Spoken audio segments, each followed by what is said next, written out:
I get up. Good morning, Singapore, and welcome to The Big Show. It is Monday's edition, and so we are joined by Rockstararms, Natalie Dau. Good morning, Nat. Good morning, guys. Here we are again. Yes. How was your weekend?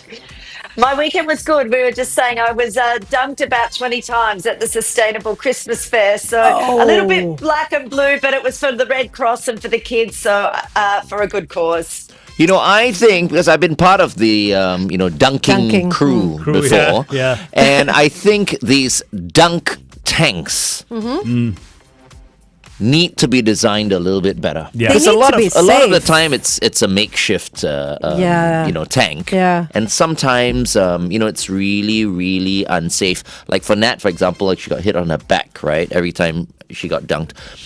There was one time I almost got hit on my head. Yeah, no, that's As well. terrible. Oh, It that's needs to nasty. be properly designed. I think so. Yeah. Well, we're there to help. I think the organizers of these events need to ensure the safety of people who want to help out in these charity ways. events. Yeah, of course. True Yeah. enough. Exactly. True Of enough. course. Just putting it out there because sometimes we don't want to say because it's for a good cause and everything, but not at my expense. Yeah, of course. it should absolutely be safe. Well, you're feeling okay, Nat? I'm feeling good. And it didn't stop my daughter being the first person to dunk me either. So Oh, I'm sure she's been waiting for that for a while. yes. Nice. Okay, so today we're going to be talking about calories. Yes, we are. And we always say, can you out-exercise a bad diet? Well, I want to talk today about BMR, or basal metabolic rate, which is basically the amount of energy that our body needs to survive on a daily basis. So things like resting, regulating our body temperature, keeping our heart beating, keeping us alive. And most people don't know what that is for themselves. So it accounts for about 2/3 of the calories we burn in a day. So putting exercise aside, we obviously need calories to survive. Just think we burn about 55 calories an hour while we sleep a lot, so that in itself is quite a lot. The best way to find your BMR is actually an online calculator because it's quite an in-depth formula that they take to calculate. So if I look at mine's about 1190, and it will go down as I get older. So I need 1190 calories a day to maintain my weight and to survive. Oh, that's not very much, huh? No, I was hoping it was more, but sadly it's not. And we're all different. Yes, everyone is different. Age, weight is the main calculator. Female, male, and it can change over time. So it might speed up if you're sick, or if you've added muscle mass, but it also might go down when you are getting older, or if you weigh less, it's going to be less. Okay. BMR calculator. Okay, I'll look that up. Yeah. Right. Nat, why is it every time I work out, I feel hungry? Yeah, Is that's that a good. natural thing? It's a natural Yeah, thing? 100%. I'm always rungry, I call it after my Rungry. runs. Rungry. And I just want to eat. So absolutely. And that's a natural feeling, and it's good. It means you're depleting your energy stores. And that's when you need to get in and make sure you fill yourself with protein, Right. and some good food afterwards. But that's totally natural because you're using your energy, which is fantastic. Okay. All right. Okay, I've a worked lot of mine the time out. I feel like maybe I shouldn't be working out so much because then I'm eating more. I mean, I want to, I want to build muscle, but I don't want to be bulky. I know what mean? Natalie's going to say. It What? depends on what you're eating as well.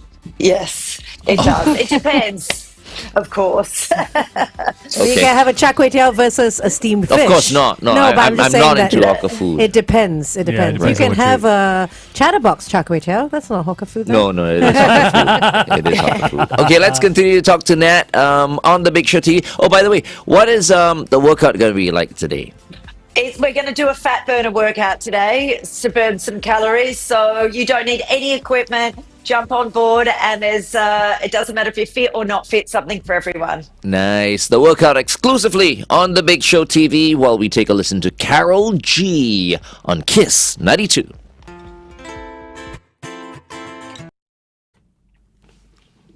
Okay. All right, right. guys. Let's get this happening. Right. Okay, so we are going to do 40 seconds of work and 20 seconds of rest. We're doing some high knees, butt kicks, skaters, shoulder taps, and then we'll do some bicycle crunches. So a good all over body workout today.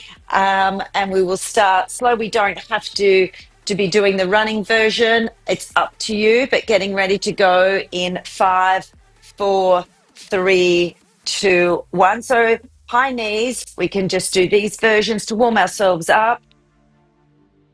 As you go and do your own second set, you can add a run in for the high knees. But this is just a good way to warm up and make sure if we're actually not running, we really want to get those knees above our hips then. So really do make them high. You can always add in elbows if you like as well. But yeah, second set, see if you can turn this into a run. And our foot is landing directly underneath us, not forward. It's going straight back in the same spot. All right, let's shake that out. We've got butt kicks next. So giving those legs a nice workout this morning. Warming up with this set, getting ready to go in about 5 seconds. And again, we'll walk these ones out for the first set. So we're coming behind. Now, as much as we're not maybe running on this first set, we can still go fast. Keeping a nice, quick pace, landing safely. Good job. Making sure when we kick up, our feet hit our hands. So you can really feel all those muscles working. Good job. 3, 2, 1. All right, shake that out. We have skaters next. So we're going to be working our hips and our glutes a little bit. That's it, getting ready to go in 5, 4, 3, 2, 1. All right, so down we go. Now, again, if you're not up to it, you can just touch your knees with these ones. Otherwise, let's touch the floor. Should be a little bit warmed up, so capable of doing this now. And we've got that little jump in if you can, rather than just walking back. If you can add a little spring, little jump in between, get that heart rate up. Good job. Really extending that back leg. All right, now we're going to hit the ground for the last 2 exercises. We've got the shoulder taps. Getting ready, hands are underneath our shoulders. We're going into a bent knee plank. And we're tapping away. Good work. So we're in a bear crawl position for these shoulder taps, which means we're really working our glutes and our quads in this as well as our arms. 15 seconds. Good work. Almost there. 3, 2, 1. Excellent job, guys. On to the last exercise. If you've got a mat, you can pop it down. If not, that's okay. Just on the floor, we're just going to do some bicycle crunches. Getting ready to go in 3, 2, 1. Now, making sure our legs are fully extended in front of us. And that elbow is touching opposite knee. Feel that core working. The obliques, feel those side abs. Good work. Nice quality movements. Stay here for 10 more seconds. Good job. 3, 2, 1. Excellent. Great workout. Great stuff. So it's quite interesting, Nat. Got hold of a BMR calculator, and I did one for Glenn and one for myself. Glenn needs something like 1,600 calories a day. Mine is 1,677. Mine is 14. And it's very interesting because it also gives you the more... You talk about that? Yeah, we'll talk about it when we come back. Okay, cool.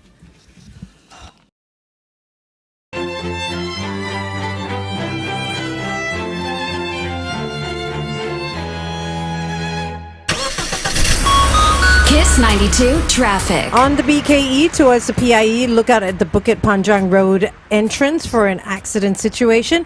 Also on the SLE towards the CTE, another accident, this time before the Mandai Avenue exit, causing a congestion all the way back to the BKE entrance. Avoid lane 1. Wherever you are, stay safe. Welcome back to The Big Show and The Big Show TV. It's Glenn Angel and the Flying Dutchman with Natalie Dau.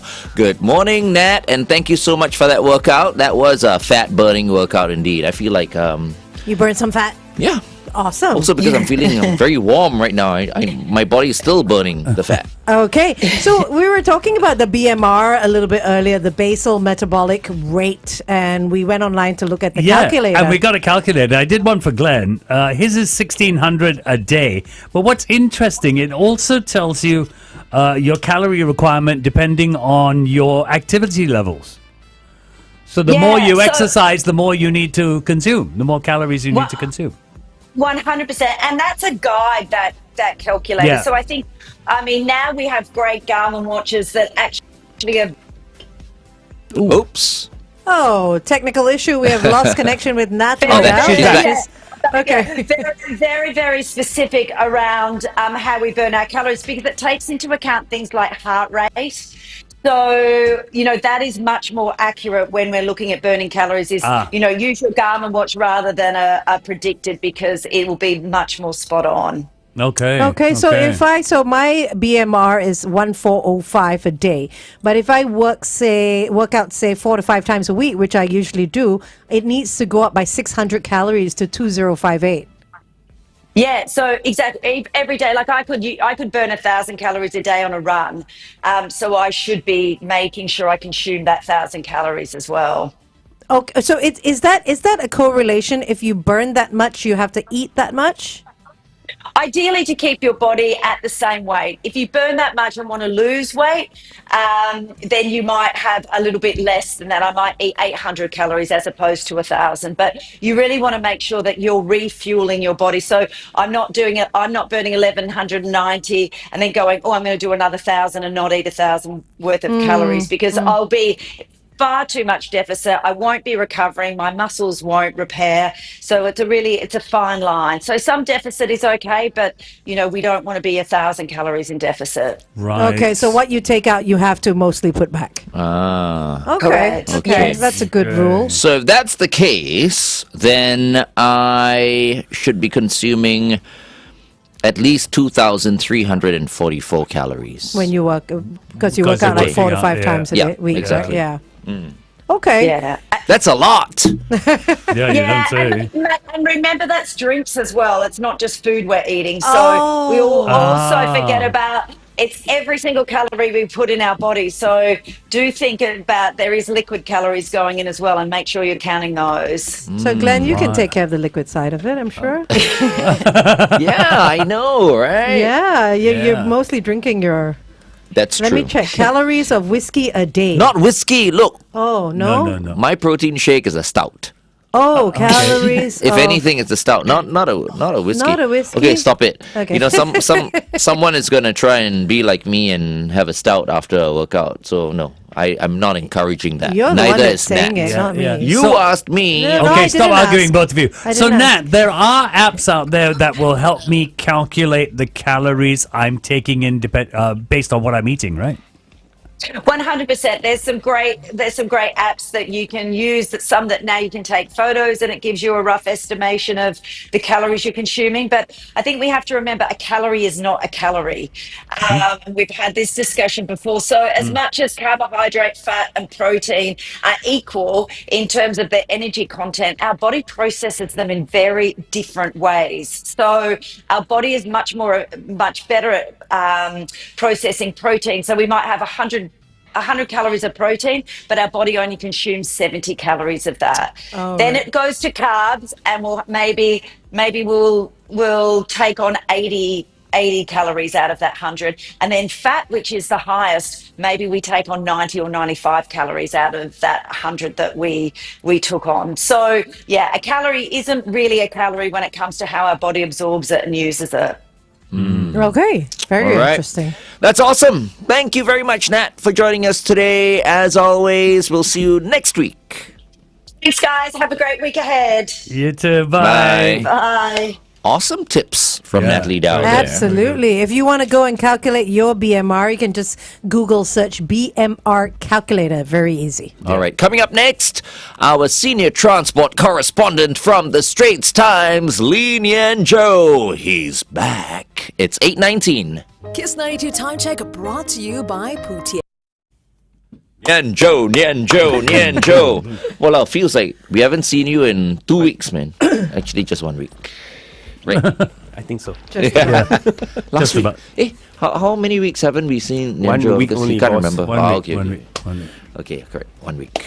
All right. So, So today we're talking about an article that you actually wrote saying that he always writes the articles. the Xpeng chief actually said this, quoting him, that only a small number of Chinese car makers will survive in the next decade. Can you give us a run through of what the article Yeah. said? So I think the article missed out something, which is how to pronounce Xpeng. Oh, Oh, it's bung, oh, is it? It's Xpeng. Xpeng. Oh, I Yeah. said Right. Xpeng. Oh, Okay, it's Xpeng. Okay. See, only the... Oh, stop No. it. This is the question that was actually my first question to him, Oh. which is how to pronounce the name of your company. What were you thinking? Xpeng? Could be Xpeng. Uh-huh. But his name is He Xiaopeng. Oh, it's after him. It's named after right, him. Okay. Xiao Peng is with an X as well. Yeah, it's a pinyin, yes. X-I-A. Ah. Xiao Peng. Xiao So, Peng Yo. well, yes. So, but basically, the thrust of the conversation with him was, I mean, we talked about quite a few things, but one thing that stood out was really about how there are so many Chinese car companies out there, well, in China. A lot of them are coming out, right? And here in Singapore, we've been, I think the word is celebrating. We've been celebrating so many new and exciting cars and brands that are coming out. The cars are not bad at all, right? Yeah. And I go like, oh, this is great. But it was quite sobering when coming from his view, because he's big boss and all, watching over. I think now the brand is in 30 over markets. And he says, actually, there's a bit of a shakedown, right? Because this is getting, you get this boom of new brands, new players. Everybody is celebrating, but they're not all going to hang around because they're not all of the same ilk. They're not the Yeah. same quality. Right. Right, in terms of their approach to doing things. It's not, on one hand, I mean, I've spoken with other car company executives and says that, electrification or EVs makes it a little bit easier because essentially the terms they use is batteries, motors, and then you kind of put a body over it. But there's a lot more to it than to making a car that you and I will buy and for a company to survive.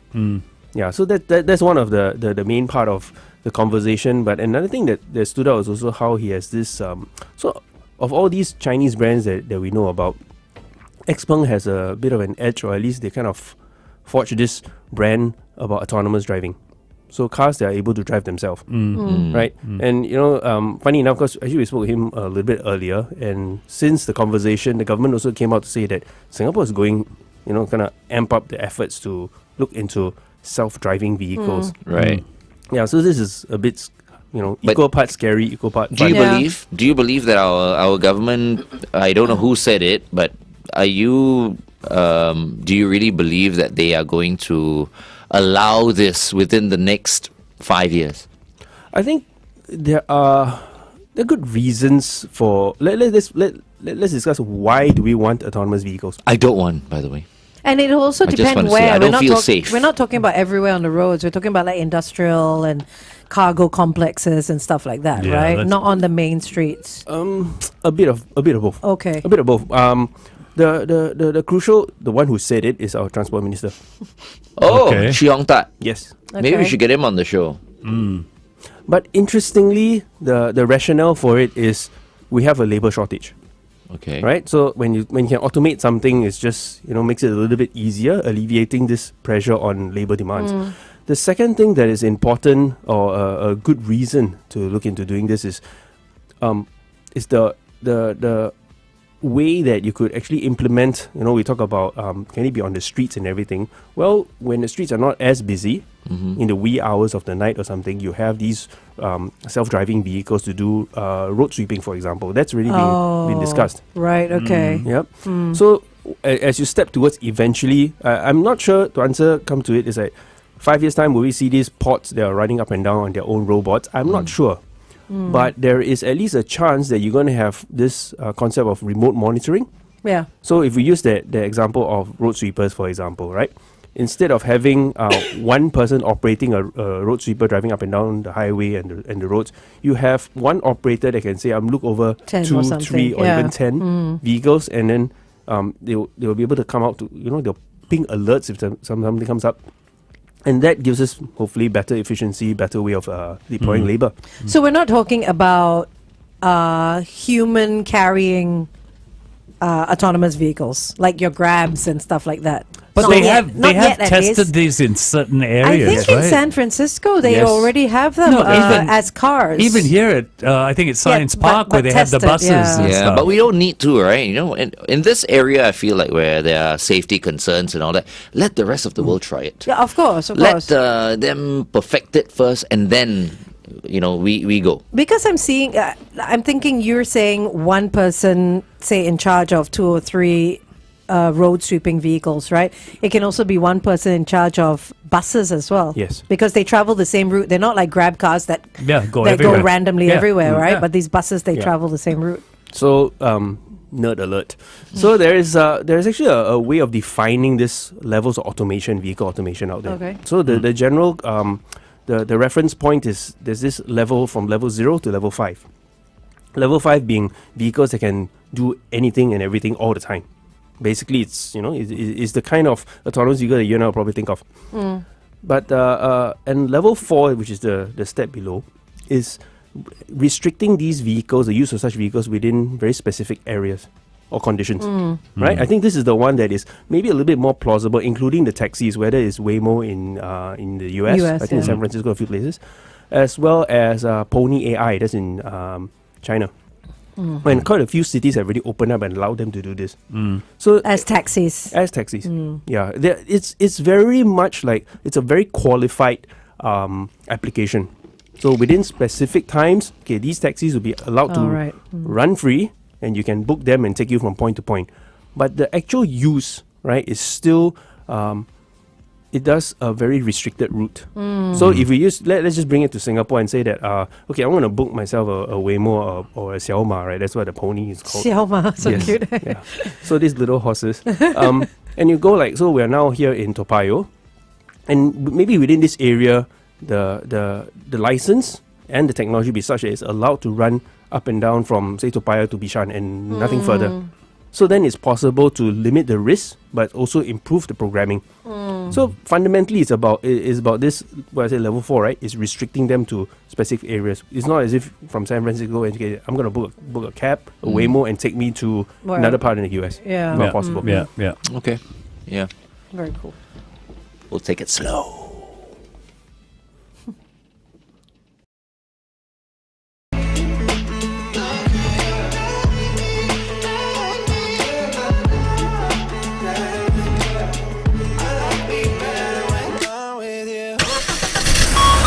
Kiss 92 traffic. On the CTE towards the AYE, right after the Ang Mo Kio Avenue 5 exit, look out for a broken down vehicle. Other than that, looks like it's all clear. You can drop us a WhatsApp if you spot anything. 8855 0920. Welcome back to The Big Show and The Big Show TV. Our second guest for this morning is the senior transport correspondent from the Straits Times, Li Nian Zhou, who spoke to Mr. He Xiaopeng, who is the chief executive of Chinese electric vehicle manufacturer Xpeng. He is the chairman and chief executive.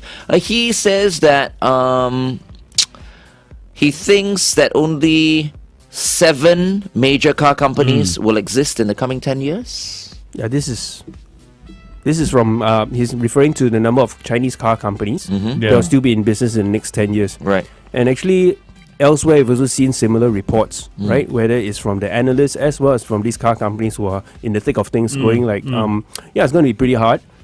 This is crunch time. We need to find an edge to get the business to keep the business on the road. If you can use a. But is he talking about just Singapore, or he's talking about like He's talking about around the world? Around the Globally. world for Chinese car brands. Right. But I feel like the Chinese car brands doesn't work outside of China. It'll just go back to China. I mean, they've got enough people there Population. to keep their companies alive. When I was there in Changsha a couple of months back, I realized there's so many EV car brands. You know, you just turn, there's a different car brand that you see, you know, on the roads, you know. So I couldn't count how many car brands Even here, there were, what, but a lot. the EV registrations are what, over 50% are Chinese car brands now? Yes. So of all the, we're familiar with the stats of saying that about a third of new car registrations are electric now. Well, of that population, that 1/3, still slightly over half of them from Chinese car brands. Of which the majority is one Chinese car brand. Yeah. Right. But it's kind of a nice a way, kind of a micro version, a miniaturized version of what can happen is that you're going to have 1 or 2 of these very big players, or in this case, what Mr. He said, up to 7, right? And there'll be the rest of them just fighting over or really pick up the scraps, the remainder, which I think it's not exactly like unexpected, but the scale of this rationalizing is quite aggressive, because he's saying that they've come from, I think was literally in the hundreds down to about 50. Currently, he says of this about 40 of them not all of them are selling cars every year. Right. Yeah, so it's quite a dramatic picture to paint. And then projecting forward, you say that okay, they're going to have these companies that start rationalizing. And car companies, the other thing to confuse things further is that car companies are slightly different from car brands. Right. Right, one car company can have many brands. Yeah. Right, and then so in a sense, from us consumers' point of view, you might be shopping from brand A, B, C, D. At the back of them might be One big company one. company, yeah. So it's not all gloom and doom, but I think it's exciting and interesting because this rationalizing, these growing pains that the industry go through should translate to better products, because it is survival of the fittest. Yeah. And better would not just be tech, like we always discuss it with EVs. Are we going further? Can we charge faster? But it's also just the sheer quality of these things. You don't want, to be very careless. You don't want your doors to fall off when you drive. And the marketing behind it as well. I mean, marketing is so important as well. And so back to my conversation with Mr. He was this point that it's not just about the products, which he says, we need to learn and everything and learn from the best, but it's also about branding, experience, and just how things are done. Because look, even this company here, it's all of 10 years old, right? And there are other companies that are really not much older. Yeah. And so this is them growing and learning. 10 years, and we only just started hearing about it. Yes. Wow. Yeah. So, I mean, I'm not just talking about BYD now because I've got so many friends there and all that, but because, the quality is obviously good. That's the reason why people have chosen, BYD. Also easy to pronounce, BYD. Build your dreams. Xpeng, you see, it's like a peng already, it's like wrong already. You know what I mean? Maybe call it XP or something. What does Mr. Peng think of BYD? Well, he was quite careful in naming who are the 7. And he things didn't, will right? exist. Yeah, he didn't want to name them ever.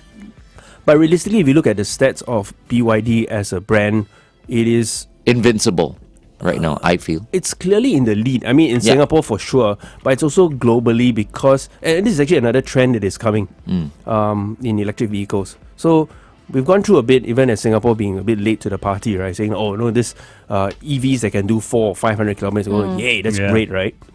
So not just the Chinese car companies I've been speaking to are saying that, now let's start. There's this another concept of an extended range EV that's going around now, especially the Chinese. Extended range is basically an EV that has an engine on board. To you and I, it's like a hybrid, right?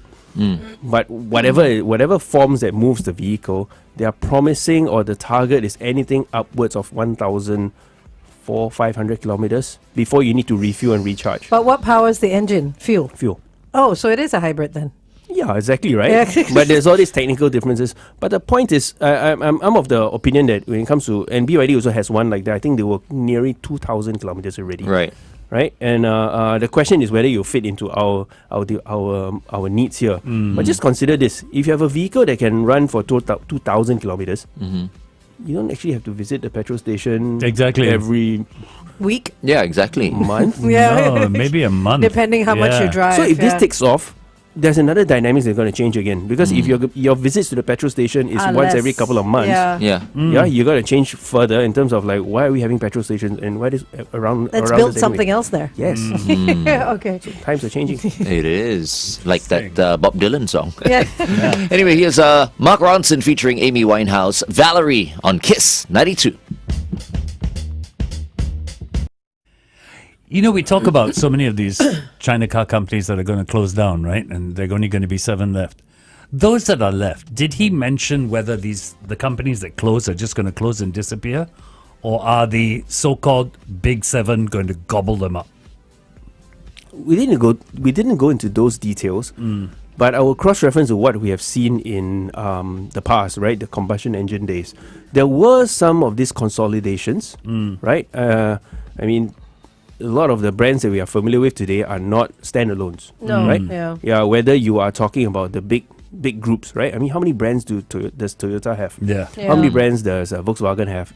And JLR as well. yeah, and JLR, Yeah. which is in the name, Jaguar Land Rover. Yeah. So there is this mix, right? But I also think that there's something else about it that is maybe more specific to electric vehicles, is the fact that we're also in the age where there's a lot of commonalities, right? It's, if you were to take it into the things that we can most relate to, is the electric vehicles are the closest thing we have to a USB plug, right? Because before USBs, if you have a phone, there'll be like 15 different charging connectors, and now with electric vehicles, there is a common architecture. At least if I say that I'm company A, I'm mopping up brand 1, 2, and 3, I can potentially assimilate the back end stuff.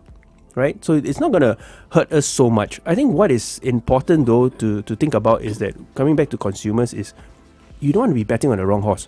You don't end up buying a vehicle that, okay, admittedly it's 10 years, but you don't want to be the guy that bought a car in year 9, and then come year 10, this brand no longer exists. Have you been to those websites where you go like, this website is no longer on, and you go like, hey, my subscription is over. So there is all this risk. I think in the US already we've seen there was a couple of American car companies that were also doing really well, extremely high tech, extremely desirable, and they just disappeared. And there is something to be said about where our rights as consumers, in terms of, now I have this vehicle which potentially can be bricked because everything is over the air and everything. So you're saying like the new trend is to have that extra engine in there to support the battery so that it can travel further, and Yes. it's powered by fuel. Yes. So is that going backwards though?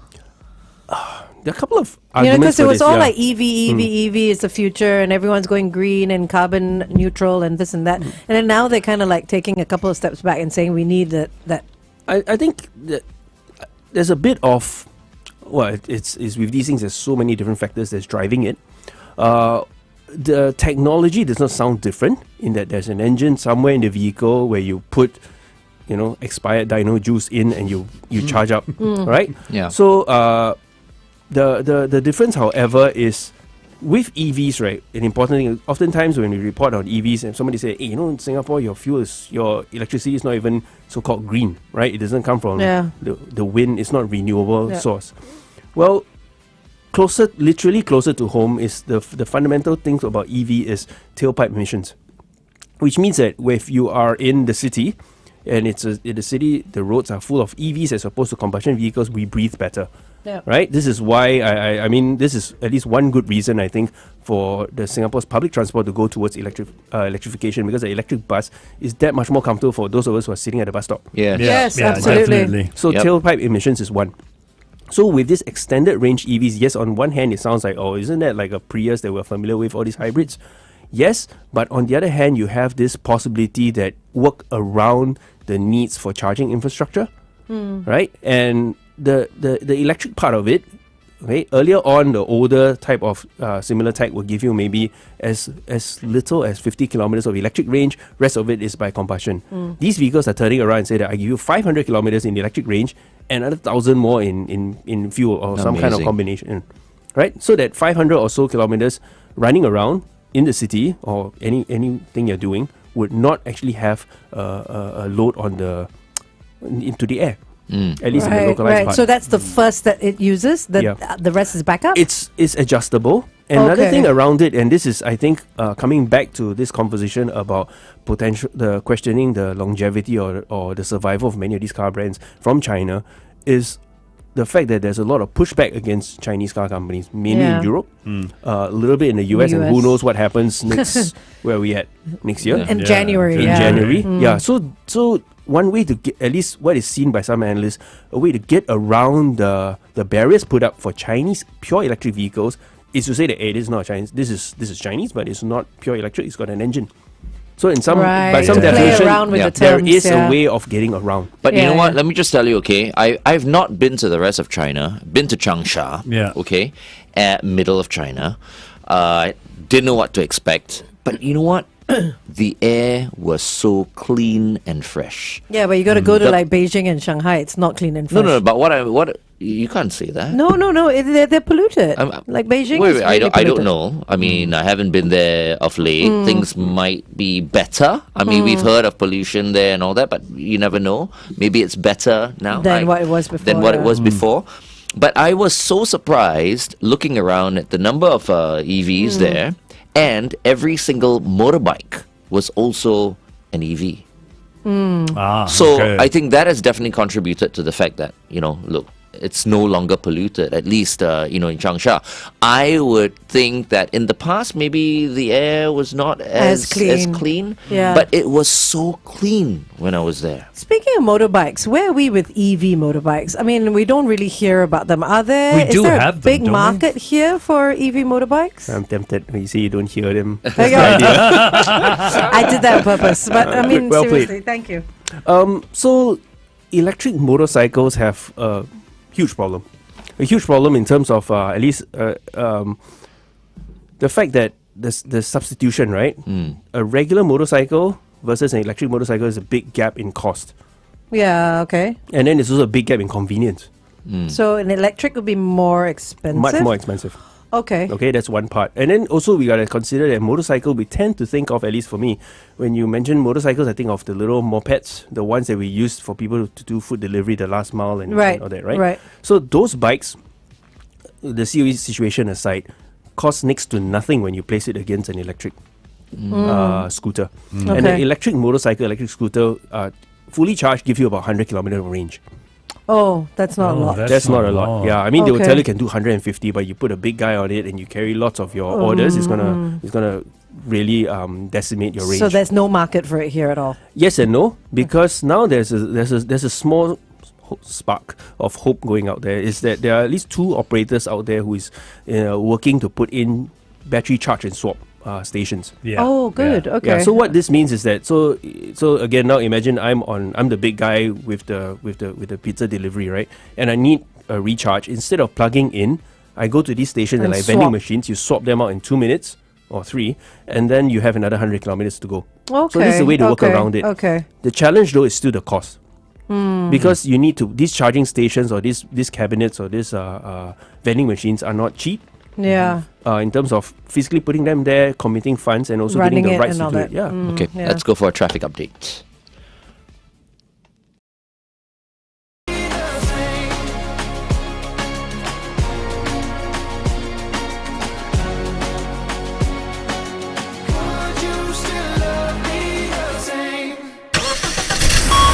Kiss 92 traffic. Looks like it's all clear on the roads. If you spot anything on and off, you can always WhatsApp us 8855 Good morning and welcome back to The Big Show and The Big Show TV. Our second guest for today is the senior transport correspondent from the Straits Times, Lee Nianzhou. And I'm looking at Nianzhou on my monitor here. This is what you guys are seeing on YouTube as well as on our Facebook page. Nianzhou is looking very much like a minister. Actually. He is. Now he's looking at me a bit weird. Speaking of ministers, I think we need to put our heads together and think about the next minister we want to invite on the show. Oh, okay. I'm What are you thinking thinking? either transport or education. Yeah. So either Cheong Tat Or or Chan maybe Chun Sing. Chan Chun Sing. Okay. See, Cheong Tat we've all met. Yeah. I have not met Mr. Chan Chun Sing. Neither have I. Yeah. Yeah, it'll be nice to meet him actually. Okay. Yeah. Let's Anyway, work on it. Li Nianzhou is on the show right now, and we're talking about electric vehicles and the number of brands, Chinese brands of EVs we have here in Singapore, and how many are going to go back to China. How many do we are have going now back and here? how many are staying? How many So- do we have here? I did a count. I think we are at 8. Okay. Okay. Right.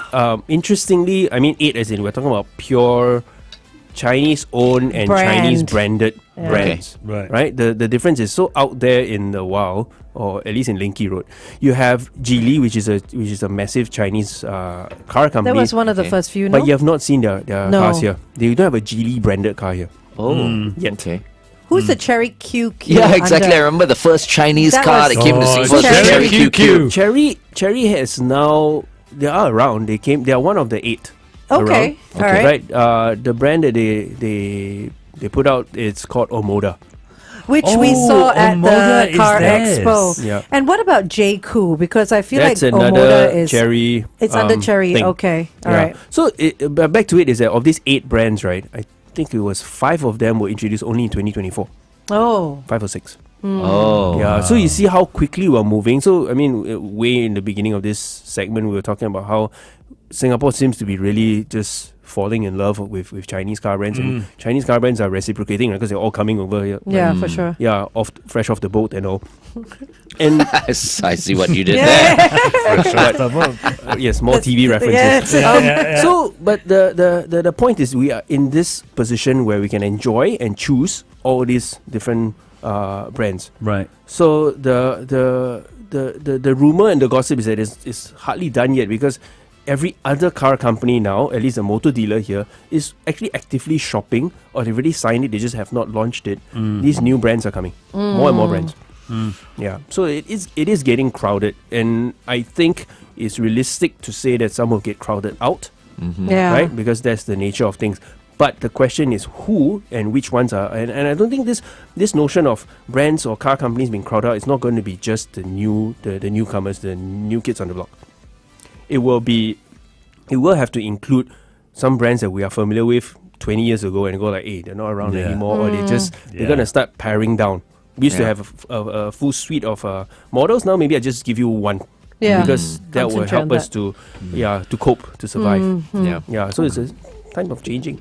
Interesting. Very, very interesting. Okay, so anyway, as Angel mentioned earlier on, Nianzhou has an article out. It's only a small number of Chinese car makers will survive in the next decade. This according to the Xpeng chief. It's a very interesting read. Thank you very much, Nianzhou, for joining us. As always, we've been talking to our senior transport correspondent from the Straits Times, Li Nianzhou. See you next week, Nianzhou. See you next week. Thank you.